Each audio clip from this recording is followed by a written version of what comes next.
Maliennes, Maliens, mes chers compatriotes, je suis particulièrement heureux de m'adresser à vous à la veille de la célébration de l'accession de notre pays à l'indépendance.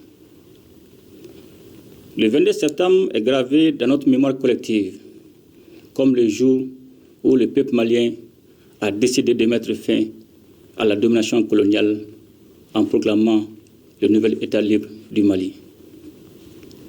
En ce moment solennel, je rends un vibrant hommage au père de l'indépendance avec à leur tête le président Modibo Keïta.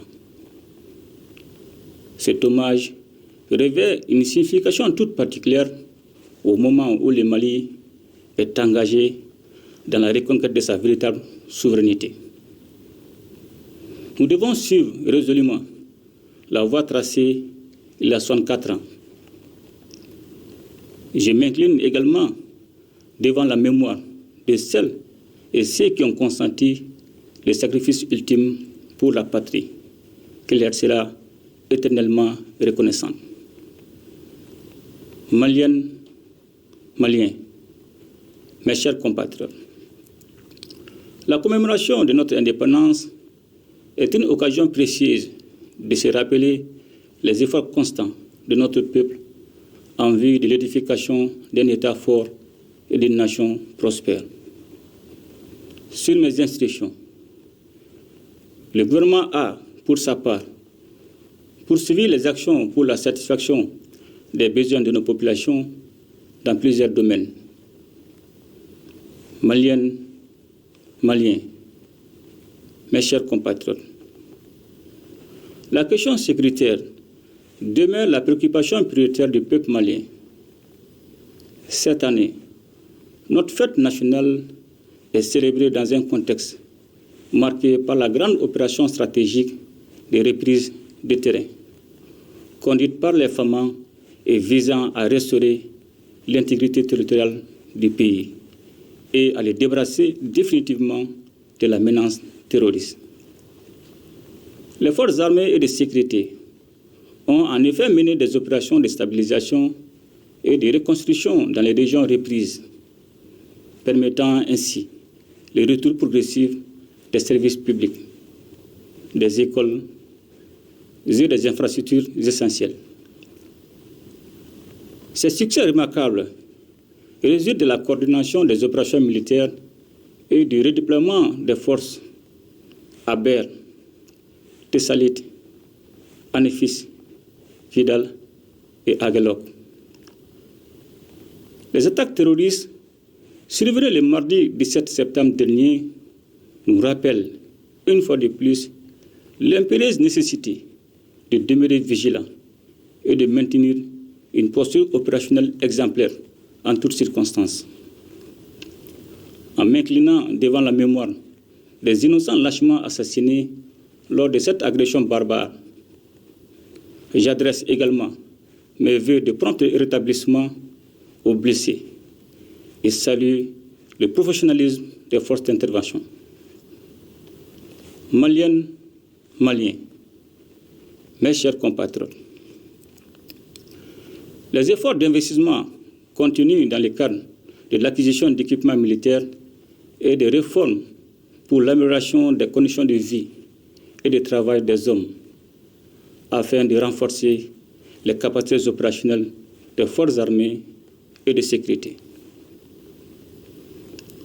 Par ailleurs, la mutualisation des capacités et le soutien opérationnel dans le cadre de la Confédération des États du Sahel se poursuivent. Maliennes, Maliens, mes chers compatriotes, dans le but de renforcer la confiance entre les citoyens et les institutions, notamment l'institution judiciaire, notre justice s'est largement adaptée au contexte de lutte contre l'impunité avec la création de nouvelles structures.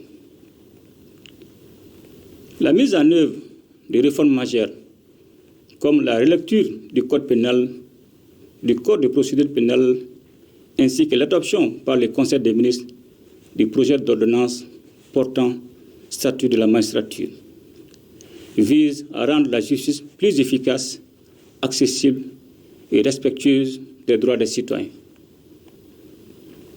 Maliennes, Maliens, mes chers compatriotes,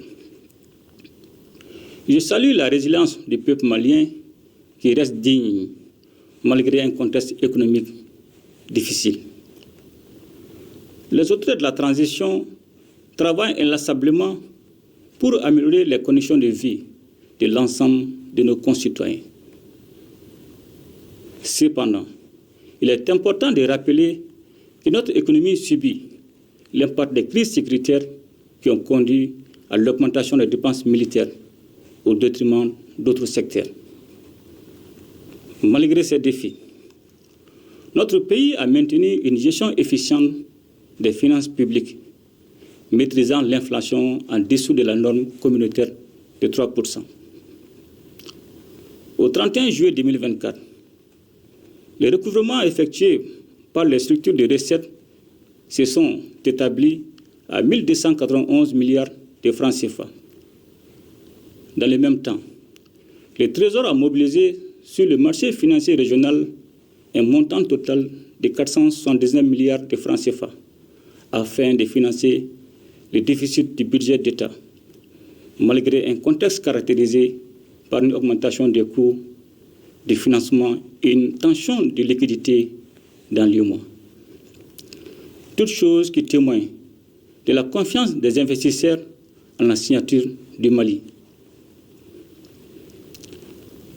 Les ressources transférées aux collectivités territoriales s'élèvent à 440 milliards de francs CFA en 2024 contre environ 412 milliards de francs CFA en 2023, soit une hausse de 6,82%. Par ailleurs, pour assurer un approvisionnement correct du